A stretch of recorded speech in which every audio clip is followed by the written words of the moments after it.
Good evening, everybody, and welcome to today's session of Roznama. Now, without wasting further time, we will quickly begin. The first piece of news that is important is again with respect to the continuation of the Iran, Israel, and the US war. Now, Trump is considering to bring to an end, to a conclusion, the ongoing crisis.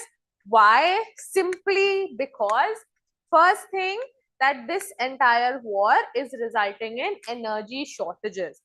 As of now, the entire war is concentrated in the West Asian region, but the West Asian region has a significant upper hand only because a significantly upper hand in terms of controlling the entire global geopolitics, only because West Asia is that one region which undertakes supply of oil to each and every section of the world. So now, because of bombing of Ras Laffan and South Pars, significant reduction in global oil and gas supplies has been seen.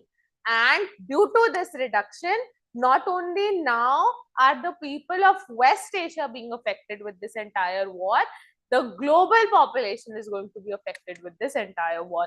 This will draw massive criticism and allegations on the United States of America, due to which Donald Trump is now considering bringing this end to this war to an end. Not only is he considering to conclude the ongoing crisis, but he is also thinking about easing the curbs, the sanctions on Iranian oil, which have been implemented since the 1980s.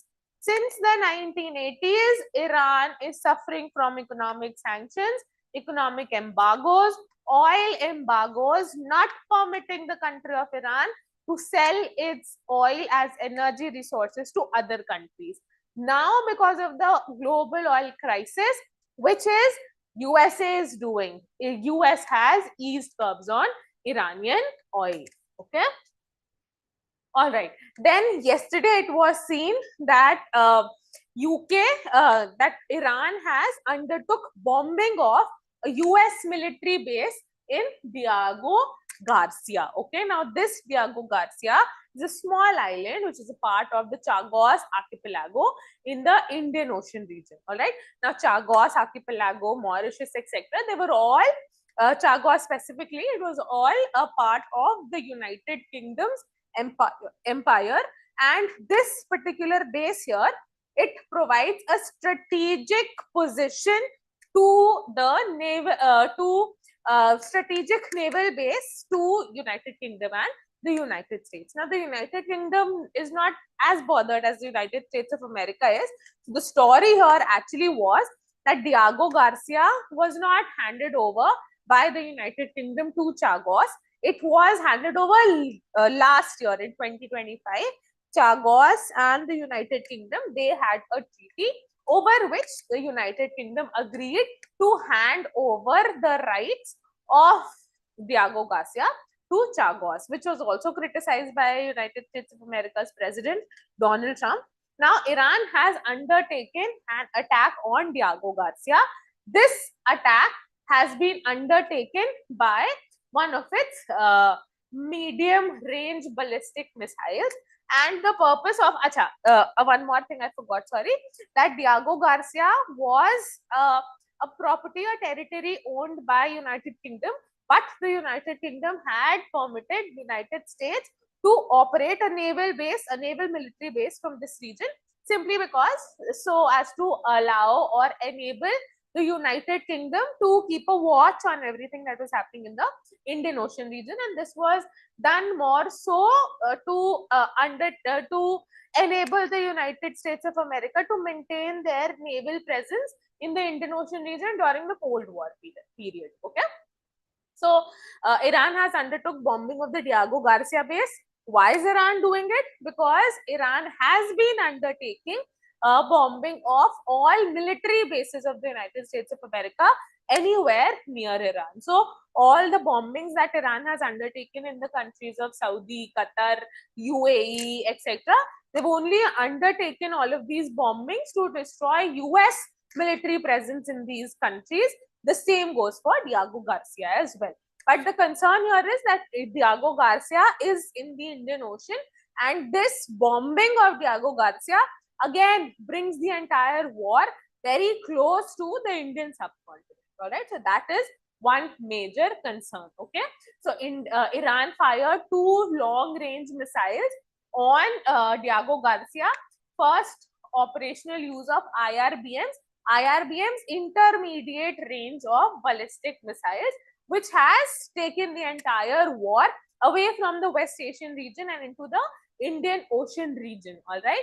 Again, US is considering bringing the war to a conclusive end, and our Prime Minister has spoken to his Iranian counterpart, that is the President of Iran, Masoud Pezeshkian. All right. Then here, this is a continuation of the same article in the Indian Express, which gives you an understanding into what are medium-range ballistic missiles. Medium-range ballistic missiles are ballistic missiles which can target, which can undertake hitting of targets between a range of 1,000 to 3,000 kilometers from the source.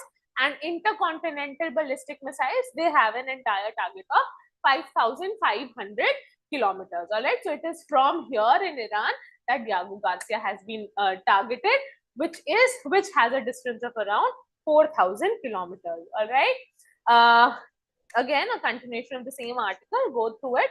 Then Russian President Putin has issued a statement saying that Russia stands in solidarity with Iran. However, the people of Iran, the leaders of Iran, they have issued a counter statement saying that although Putin has simply said and issued a statement saying that Russia stands in solidarity with Iran and is supporting Iran against its war with US.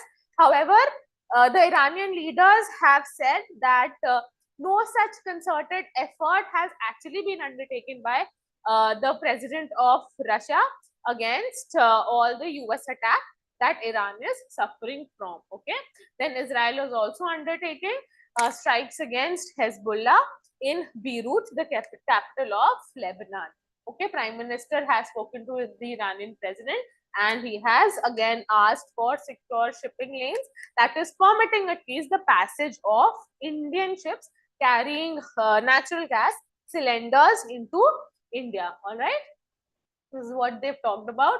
Okay, then this particular article I have taken this up simply because it draws our attention to the Rights to Persons with Disabilities Act 2016. Okay, now in the Indian Constitution, it has been provided for equality of opportunity, where special steps could be undertaken by the government to ensure development and economic upliftment of people belonging to different categories, including persons with disabilities. Okay, now this particular act, Rights of Persons with Disability 2016, it puts a lower limit for any person to qualify as a disabled person. This lower limit is that of 40%. Okay, lower limit is that of 40%. Lower limit here simply implies that if any person who is disabled up to 40%, okay, then that person would fall into the category of persons with disability and would be eligible for the reservation quota that is provided in various governmental exams and positions. All right. Now, this 40% is the lowermost category. It is the lower limit in the sense that you have to be disabled up to 40% to be physically disabled up to 40% to be included into this reservation category. However, it does not give us an upper limit. That upper limit in the sense that it does not give us a maximum limit that a person with disability up to 60, 70, 80, 90%, etc. can only avail reservation. Anybody beyond maybe 70% or 80% will not be permitted to enroll or get themselves that particular government job that they are working for. All right. This was brought into picture because the Himachal Pradesh Public Service Commission, for a particular post of Assistant District Attorney, rejected the selection of a candidate who was disabled up to 60% and beyond. They said they had in their advertisement set an upper limit saying that anybody who was disabled more than 60% would not be eligible for this particular post. And this one person who had actually scored well in the written exam was not eligible for appointment because he was disabled beyond a maximum of 60%. So the Supreme Court said that the state cannot put an upper limit into the disability category. Only a lower limit has been prescribed by the Act, and that has been prescribed after much thought and pondering. So it is only the lower limit that has to be kept in mind and not any arbitrary ceiling that can be put in this. Okay. All right. Then the Indian government has a program of Project 17A, the Indian Navy basically, Project 17A. And in this Project 17A, the Navy seeks to develop indigenously stealth frigates. Okay. Now, stealth frigates are those naval ships which are, which have good capabilities to protect themselves, defend themselves, etc.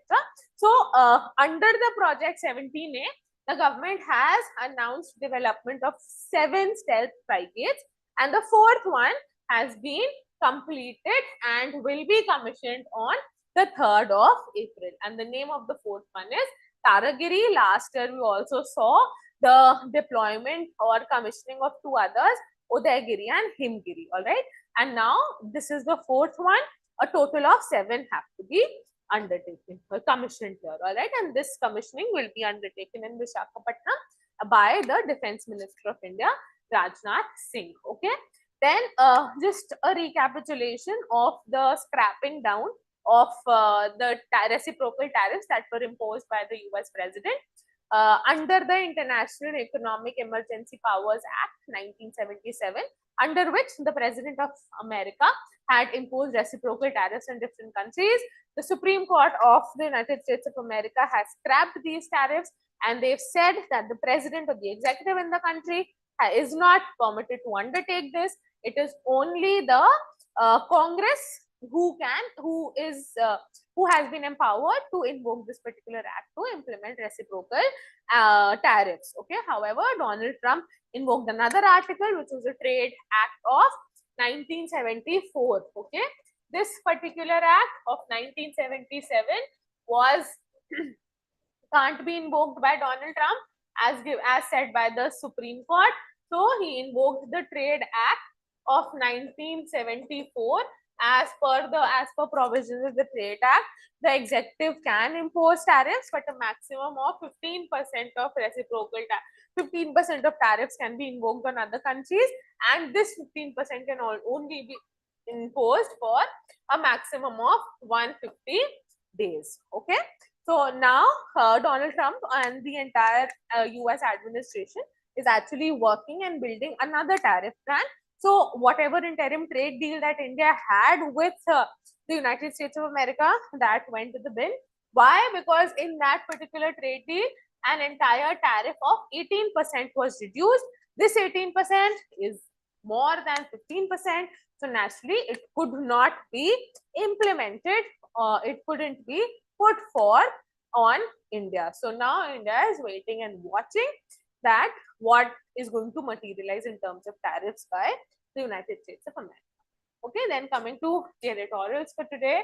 The first one is on why is Israel attacking Lebanon. Okay, now the state or the country of Israel was established in 1948 on 14th of May, and the day it was established, and this 1948 it was established by dividing the entire territory into 2. Okay, this side we had West Bank, and here we had the Gaza Strip. West Bank and Gaza Strip were the Palestinian territories, and everything in between here was the Israeli territories. All right. Now, this entire region here, this is a homogeneous region in terms of religion. That all people here, they follow Islam. They did not wish, these other countries did not wish for the existence of a Jewish country amidst them. And so just one day after Israel was formed, all 5 neighboring countries, they came together and they attacked Israel, a one-day-old state. Israel, however, maintained its strong footing, and then after this, Israel has continuously had on and off wars with its neighbors. All right. So 1948, we had the first one, then we had 1956, then we had 1967, then we had one in 1973. And after 1973, all these wars, the 56, 48, 67, all of these wars did see one country which was one major opponent of one strong opponent of Israel back then, and it was Egypt. So after the 1973 war, a peace was brokered between Egypt and Israel in 1978 through the Camp David Accords. And after this, no concerted attack was undertaken by Egypt. However, after 1978, there were other separatist elements that came up into existence against Israel. One of them was Hamas, which were established in 1987. And Hamas was an offshoot of Palestine Liberation Organization, which stands for Solidarity of Palestine. Okay. And before that, in the 1970s, there came up after the Iranian Revolution, came up an organization known as Hezbollah. Okay.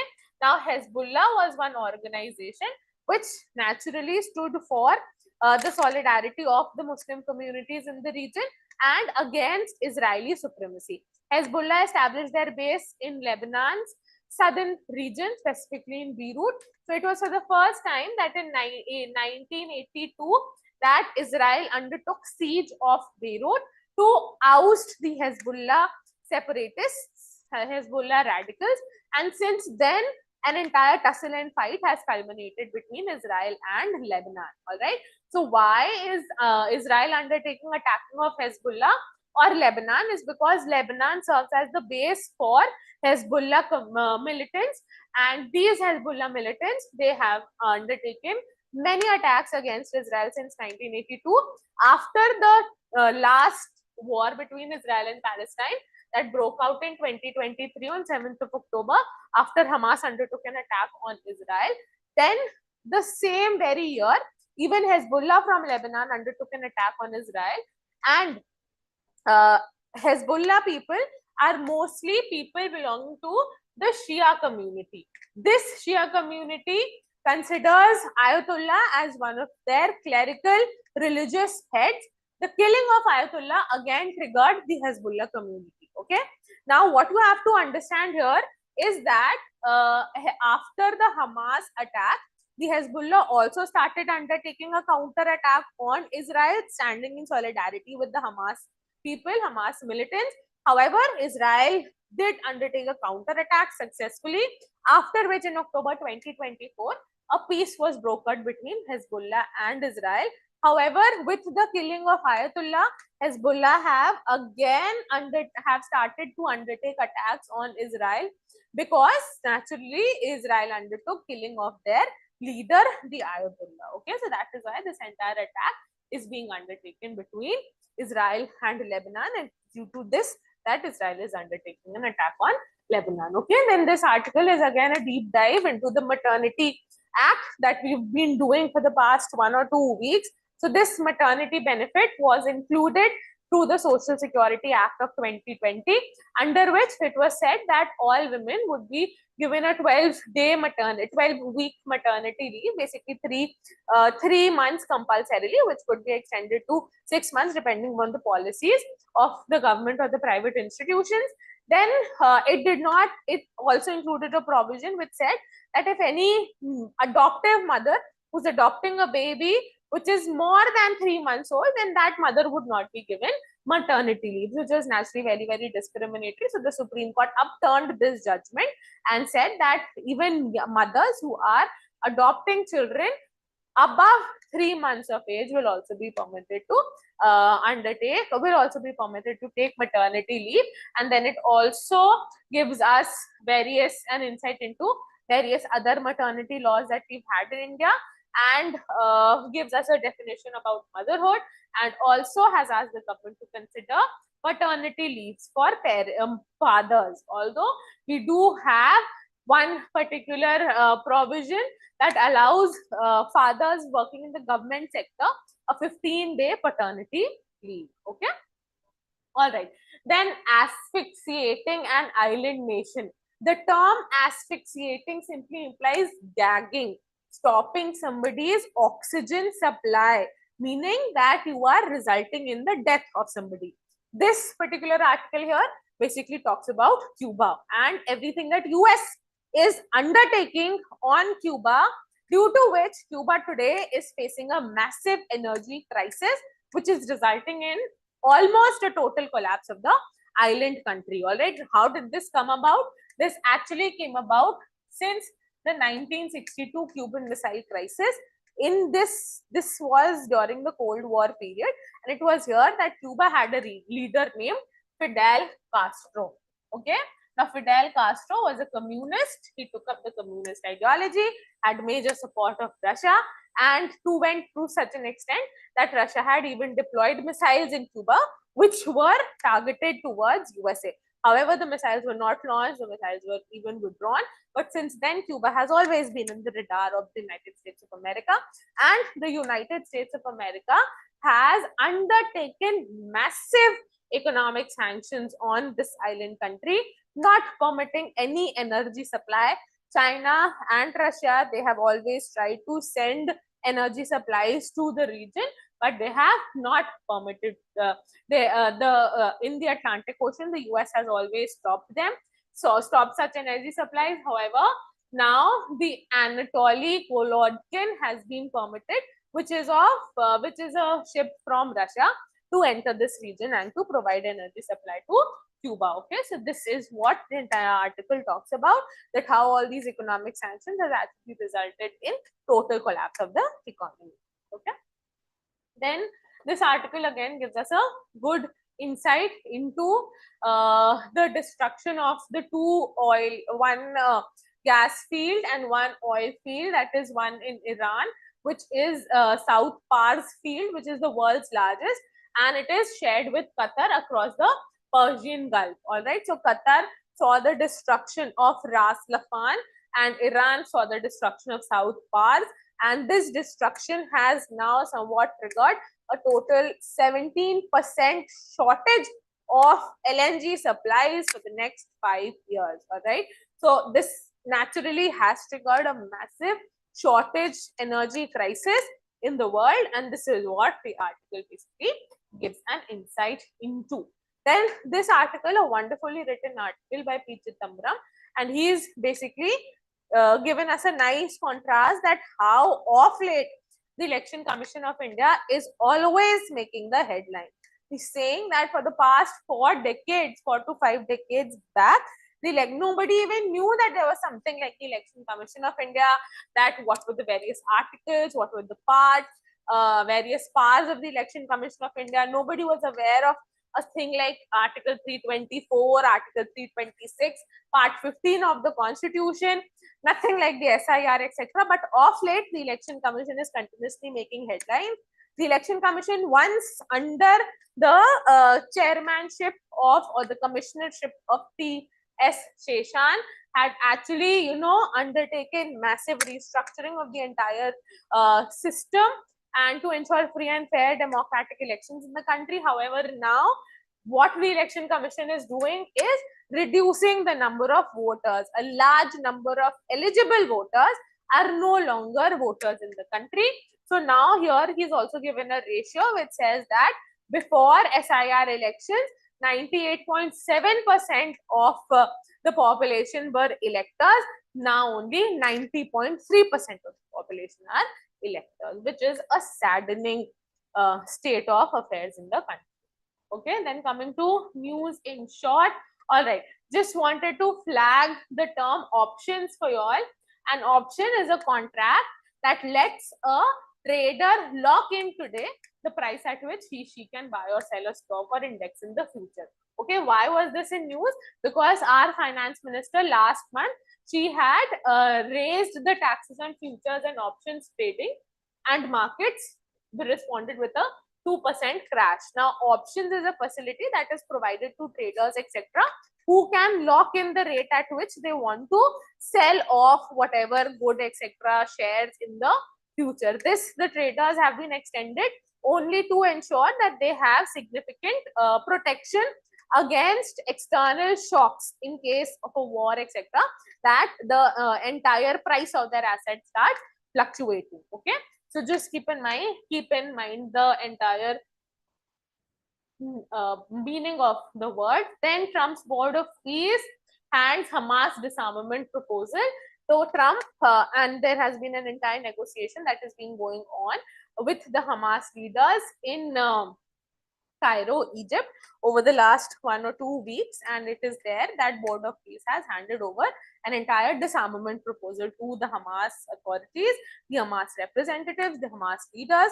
Hamas is that one organization which is undertaking the war against Israel in the Gaza region, in the Israel-Palestine Gaza region, and Hamas representatives have naturally not accepted this proposal. Okay, then yesterday, 2-3 days, I think day before yesterday, on Thursday, 2-3 days back, the first female prime minister of Japan was holding a bilateral meeting with the president of the United States of America, Sanata Kaichi. We can see here the first PM of Japan, and Donald Trump.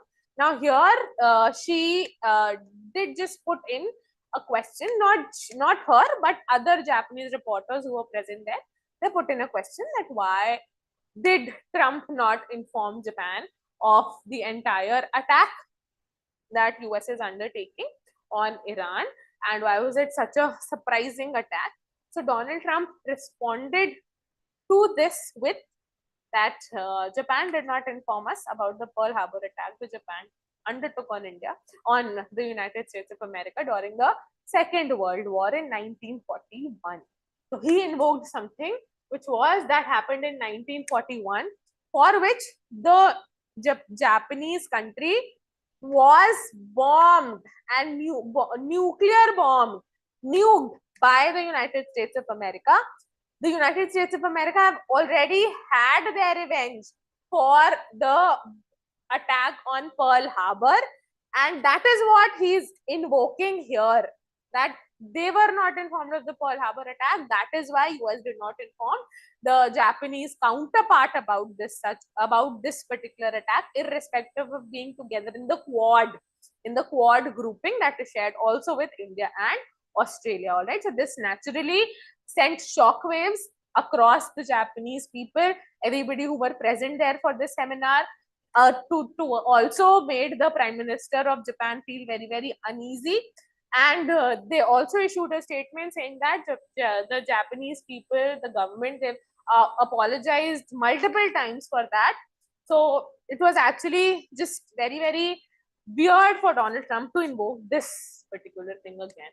Okay, then we have here Balendra Shah, who has been elected as the new Prime Minister of Nepal, his party RSP, and his party was only formed in 2022 without any previous political history, winning, etc. The party won, and not only won, but won with a landslide majority victory, ousting the previous Prime Minister and his party, KP Sharma Oli, and he is set to take his oath on Ram Navami. All right, so this entire attack took place after the Gen Z, sorry, not attack, the elections took place after almost an year of the Gen Z protest in Nepal.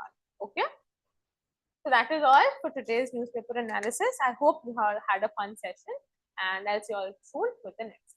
Thank you so much.